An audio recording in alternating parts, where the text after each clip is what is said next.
Sometimes you got to do what you got to do. Okay. This is a retake. I streamed live a little while ago on the same conversation topic, but I definitely wanted to do it again because I felt like I left some things out. Um, so I think I'll wait a few minutes. Someone is viewing now. You're welcome to say hi.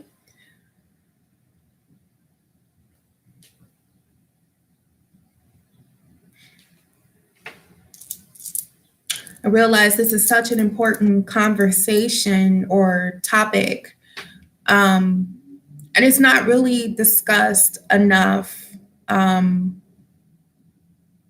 which is why I wanted to do a video on this topic.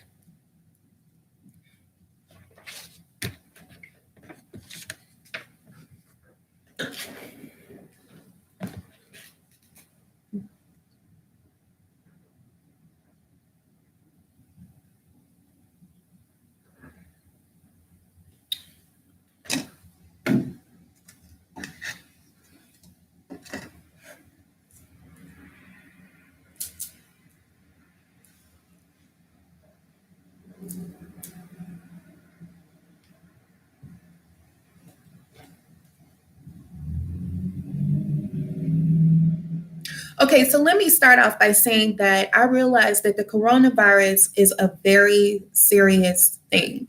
I realize the serious nature of this virus. 3.29 million people have died from COVID. Approximately 158 million cases have been reported globally. We know that this is a deadly virus. Unfortunately, it has been heavily politicized, which is unfortunate. The vaccine has been heavily politicized, which is unfortunate. And so therefore, people there are some people that feel that it's a side thing, right? So if I'm a part of one political affiliation, I may get vaccinated. If I'm not a part of that political affiliation, then I may not get vaccinated. And that's unfortunate. I have not lost anyone due to COVID, but I have had family members that have suffered from the virus. My own son contracted it at some point, along with his roommates. One of his roommates was hospitalized at some point for pneumonia due to COVID or due to the coronavirus. I do have friends who have lost loved ones due to the coronavirus. So I do realize that this is a very serious thing, which is why I was eager to get vaccinated as soon as I was eligible in my community. So I received my first vaccine 2 weeks ago. And 2 days after the vaccination, I started experiencing some side effects. I was told, on the day of my vaccination that I might experience sluggishness or some tiredness or maybe even a fever the next day. You may experience something similar to a little bug or a little flu after getting the shot. So I was expecting that, but however, I didn't get that. So I thought I was in the clear. I wanted to make sure before I got my vaccination that I was getting the vaccine that was FDA approved. As you know, there's three types of vaccines that you can get. There's the Pfizer, the Moderna, and then there's the Johnson & Johnson shot. So I got the Moderna. That was the vaccine that was at the clinic that I got my shot from.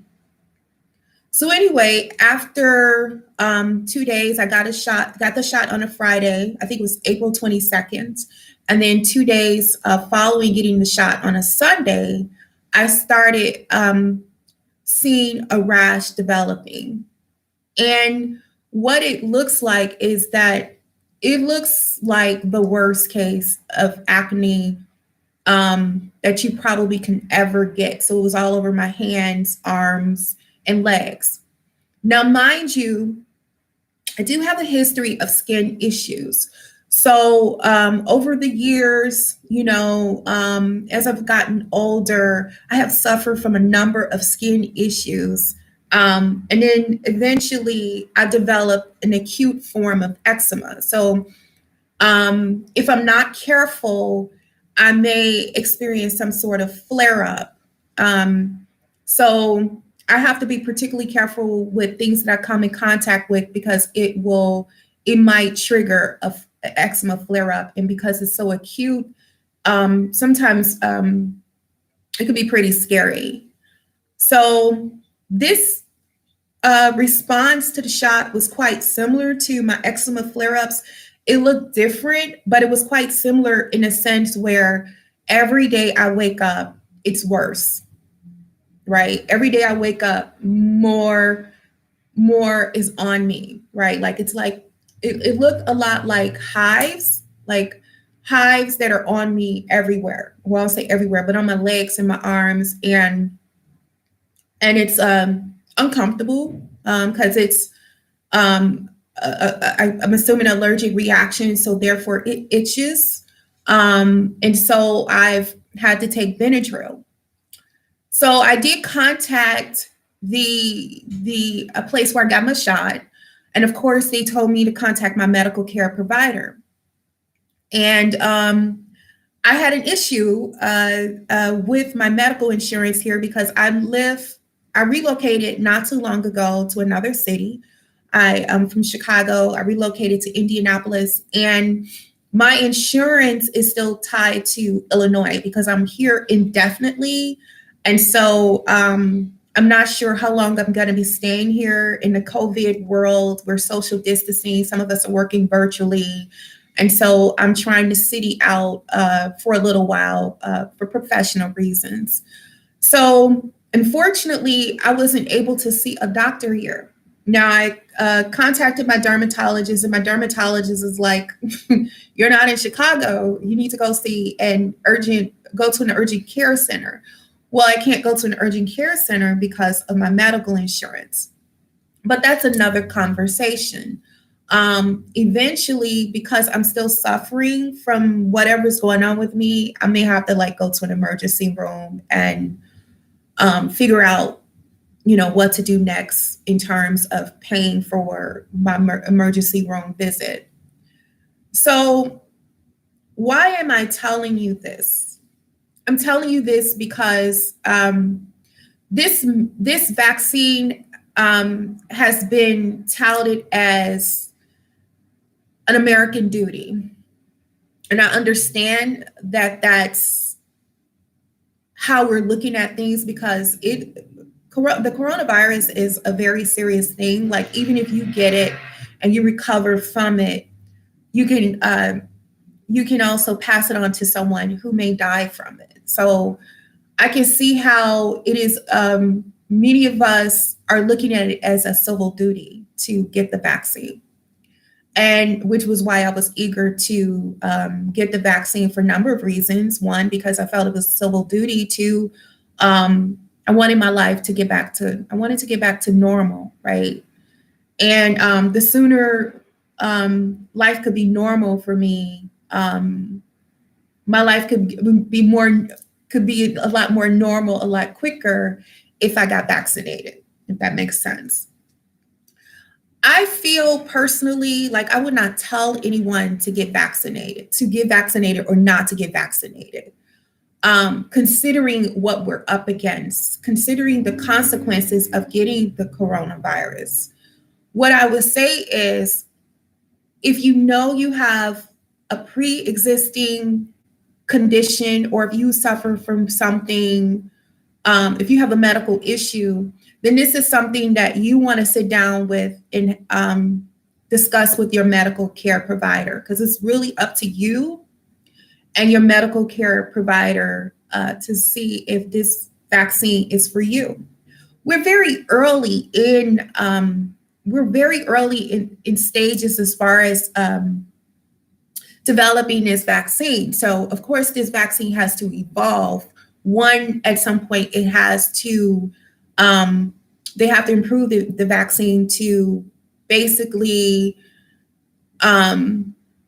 make sure that it's immuning us from the different variants. And from my understanding, different variants transpire based on different people.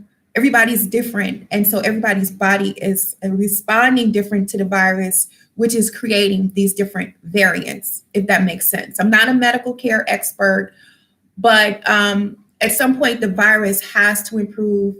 They're trying to document these cases, and so if they're documenting these cases, that means that they have to take into consideration of how this vaccine has to be improved in the near future. I personally, for me, I can't get the second vaccine, the second dose, because from my understanding, the second dose is a higher dose. And if you experience side effects or something as a result of the first dose, then more likely it's going to worsen in that second dose. Now, I understand what I'm up against as far as the coronavirus. Like, that is like something that I've been juggling. Like, if I get the second dose, then I won't contract the virus. I'm less likely to contract the virus, and I'm less likely to, if I contract the virus, pass it on to someone else. And I've taken that into consideration. It's definitely something before I make a final decision that I will have to sit down and talk to my medical care provider. But my body seems to be rejecting this vaccine, right? And I don't know how it's going to respond with the second dose, right? Again, if you know someone, or if you yourself are suffering, have a pre-existing condition or some sort of medical history of, and you have some sort of medical issue of any nature, I couldn't advise you, or would never advise you, to get the vaccine or not. What I would say is that this is something that you have to sit down and have a conversation with your doctor, right? And make that decision for yourself. Our bodies is our bodies, and our health come first. And we really have to weigh, whether the vaccine is something that is for us right now. I'm hoping in the near future that I'm able to get a vaccine, and the vaccine will not affect me in the same manner. I do know that there's the Johnson & Johnson, and I'm hoping that that things are sorted out with the Johnson & Johnson shot, because it's actually one dose, right? There's one dose that you get and you're good. But again, like I said, I just do not know in this junction with me still going through what I'm going through. I won't show you what's going on with my skin. I'm real self-conscious about it right now. But I would tell you, about a week ago, it was 70 degrees outside, and I had on long sleeves, black long sleeves, pantyhose on, because I wanted to cover myself up.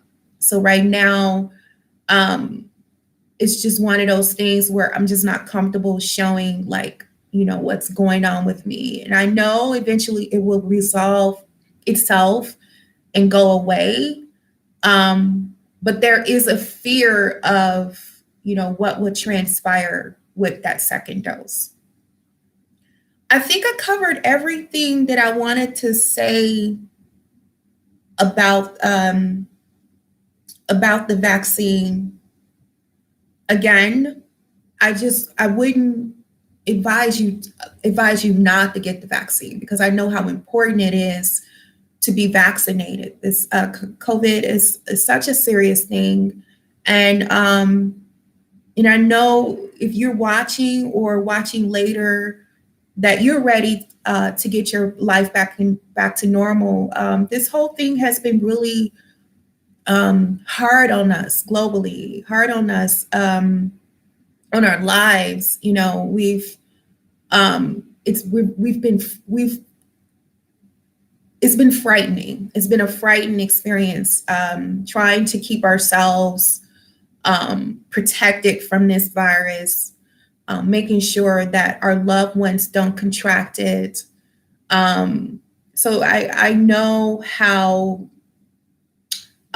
fearful many people have been as a result. And I do hope that if you get vaccinated, that it's a liberating experience for you. And I only wish you good health. And I hope that you can and will get vaccinated. And I hope that your life returns to normal, right? As soon as possible. That's all I have to say for now. If you don't know who I am, I'm Julene Allen. I'm CEO of Women of Color in the Workplace. My company has a mission to be a bridge between women of color and the workplace. I am, of course, a diversity, equity, inclusion expert and leader. I'm also a part-time artist. I'm a furniture artist, and that's pretty much what I do every day. And so my mission is to host live conversations to talk about a number of issues on Mondays, live conversations every week on Mondays. So I hope you got something from this conversation. And if you have any questions, feel free to contact me. I'm on Instagram, instagram.com/Julene Allen. Feel free to inbox me with any questions you may have. All right. Have a safe and wonderful week. Bye.